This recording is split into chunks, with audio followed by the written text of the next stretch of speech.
Magandang araw po sa inyo at welcome back dito sa ating pinakabagong video. At mamaya na po natin makikilala kung sino nga ba ang papatungan ng Pearl Crown ni Chelsea Manalo dito sa Miss Universe Philippines para sa taong 2025. Marami po ang mga may hula ngayon or nagiget kung sino nga ba talaga ang ipapadala natin sa Thailand at yung mapalad na kandidata sa MUPH 2025. Pero bago ang lahat ay huwag kalimutang mag-like at mag-subscribe na rin kayo para updated kayo sa ating mga latest issue. At all eyes na nga po dito sa finals ng Miss Universe Philippines. At kanya-kanya na po ng labasan ng mga fearless forecast dito sa coronation night mamaya. So nandyan sila Atisa Manalo, nandyan si Laguna at napakarami pang iba. Pero yung i-highlight natin mga kapolitika is itong fearless forecast ni Adam, okay? Itong isang sikat na vlogger. So si Mr. Hinato na ang sabi niya yung kanyang forecast ay within Atisa Manalo or dito kay Eloisa Haud. So bakit natin ito pinag-uusapan? Dahil ito yung confirmation dati. Mas nauna tayong nag-upload sa kanya ng vlog or ng post dito sa social media na sinabi natin kung hindi man pala rin si Atisa ay sana ito na lang si Eloisa na pambato ng Laguna. So true enough, pinost niya yun after na isa rin sa kanyang mga napupusuan or yung nakikita ng kanyang mata na stand out or may posibilidad na ipadala doon sa Thailand is si Eloisa or si Atisa. So yung kanyang komentary mga kapolitika, kasi gumawa rin tayo ng opinion base na sabi natin doon itong mukha ni Laguna, ito yung mga klase or tipo ng mukha na hinahanap ni Nawat at pasok sa kanyang panlasa na para kumbaga ay parang hinulma yung kanyang mukha, yung tindig niya. So, pasok na pasok sa standard ng Miss Universe at yung hinahanap ni Nawat. Okay, kasi isa sa mga talagang standard ni Nawat mga kapolitika, aside of course sa talent at yung tindig, ay yung hugis ng mukha. Okay, isa yun sa mga standard talaga ni Nawat. At meron rin pong mga nagsasabi at mga nag-leak online na meron na di umanong top 6 itong Miss Universe Philippines. Kasi 'di ba sa mga international pageants, especially dito sa kay Nawat sa Miss Grand International or even nga sa Miss Universe itself, is preliminary pa lang po or kahit hindi pa po nagsisimula yung mga preliminary is meron na po yan silang mga listahan. Okay? Katulad nga last year, 'di ba, na hulaan natin na yung kukoronahan is itong si Miss Denmark. So ganun rin po ang galawan na dito ngayon sa Miss Universe Philippines. Pero hindi natin alam kung ito ba ay adapt rin ng organization. Nasa kanila na po yan. Pero merong mga nagli-leak online na nakapili na di umano sila ng top 6. Although hindi pa po ito kumpirmado. So sino-sino ba itong top 6 na pinangalanan dito ng ating source? So nandito po si Siniluan Laguna, si Iliana Marie.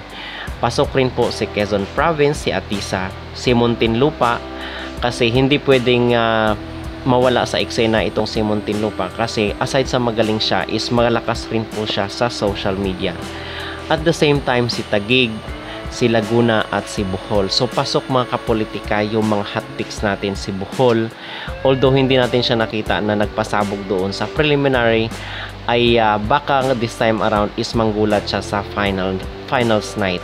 Okay, so pasok rin po itong si Eloisa Haud ng Laguna. So pasok yung mga nandito sa listahan nila, yung mga natalakay natin doon sa ating mga naunang video. Pero balik tayo dito kay Atisa at kay Eloisa.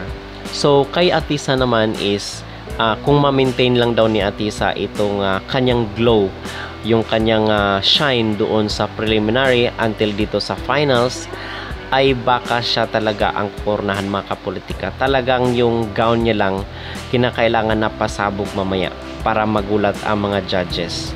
At the same time, iingay rin daw po ang Miss Universe pag si Atisa Manalo dahil ito ay di ba nagkaroon ng kontrobersya doon sa Cosmo. So ang mga Vietnamese ay for sure yan mapareact hindi lang Vietnamese kundi pati ang Indonesia magre-react yan pag si Atisa ang ipapadala doon sa Thailand dahil sa kontrobersiya nga doon sa Miss Cosmo.